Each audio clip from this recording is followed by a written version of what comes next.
A pleasant good morning. Welcome to Mike's Morning Musings for this Thursday, February 5th, 2026. And we begin with the game we have on the score tonight at Central Maine Sports on YouTube. That's at Central Maine Sports on YouTube. Big girls Class B North matchup between Lawrence and Erskine Academy. Game time 6:30. See it at Central Maine Sports on YouTube. We were going to do the boys game tonight because we haven't seen Erskine Academy and Gavin Fanjoy play this year. However, this is way too big of a game, way too impactful of a game on the girls' side to not do. So we go to Fairfield. Lawrence 12-5, number 7 in the latest heel points. Erskine Academy 14-3, number 8 in the latest heel points. The Bulldogs have a 13 heel point lead, or roughly thereabouts, over Erskine Academy. And so the winner of this game is going to avoid playing the Coney Rams in a prelim game. And you just always want to avoid having to play a prelim game. It's great to get in, and I'm sure Coney feels that it's great to get in, but they do have to play a prelim game, and it's going to be either against Erskine Academy or Lawrence. So money on the table tonight. Game time 6:30 again on the Score's YouTube channel at Central Maine Sports. Lawrence comes in after a huge win over Belfast, and they got 49 points there from Maddie Provost in the process as she scored her career high. This will be her final game on that home floor at Folsom Gym in Fairfield. So should be a big crowd on hand. Should be a great atmosphere tonight. John Coughlin will join me for the call. We'll have the whole crew there. Amy will be running scoreboard, and I think we've got Logan Cameron. So we've got the A-team on board for this one tonight at 6:30 on the Score. And there's a lot going on. We've got that game tonight, and then coming up on Saturday night, we've got high school hockey. And talk about a big game, talk about a significant game when it comes to heel points. It's Coney and Meso on Saturday night at Colby College in Waterville. That's going to be a wing-dinger. Game time there is 7 o'clock again on the Score's YouTube channel at Central Maine Sports. All right, the Celtics last night beat the Houston Rockets, and they did it without Jaylen Brown, and they did it without Sam Hauser, and they did it with Maine Celtic Ron Harper Jr. coming through with a very big night. He was great last night. This is a game that you figured the Celtics would lose, the second night of a back-to-back against the Dallas Mavericks and Cooper Flagg, of course, and last night against Ime Udoka's Houston Rockets. So without those two plays, you figure the Celtics are going to get blown out. No way. And look at the box score. I'll do that for you.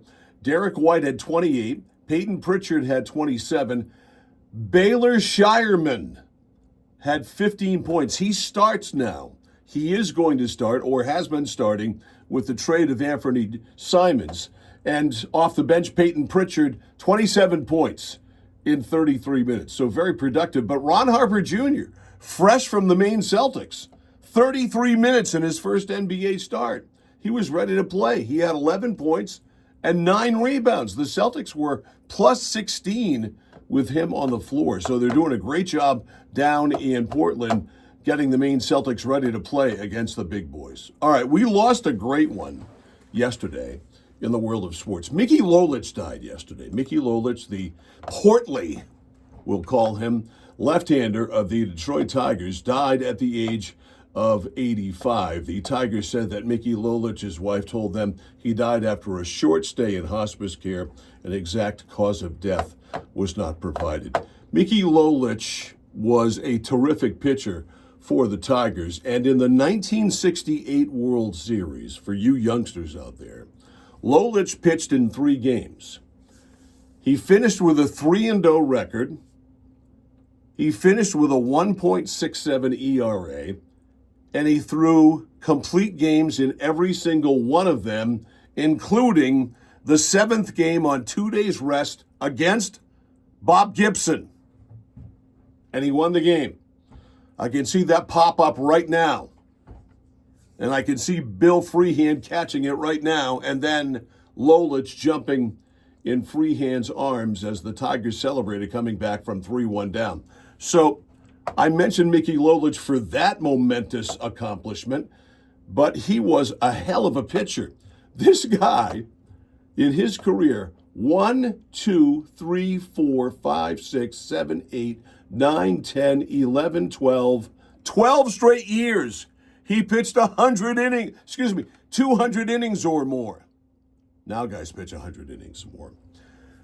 12 straight years, 200 innings, including 1971 when he went 25-14 with a 2.92 ERA, and he pitched 376 innings. And he did not win the Cy Young that year.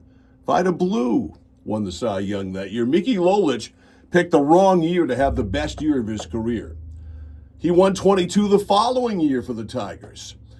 He was a really good pitcher for them for an awfully long time. He finished with 217 wins, 191 losses, a 3.44 ERA, and a second place in the Cy Young Award, by the way, fifth in the MVP that year in 1971.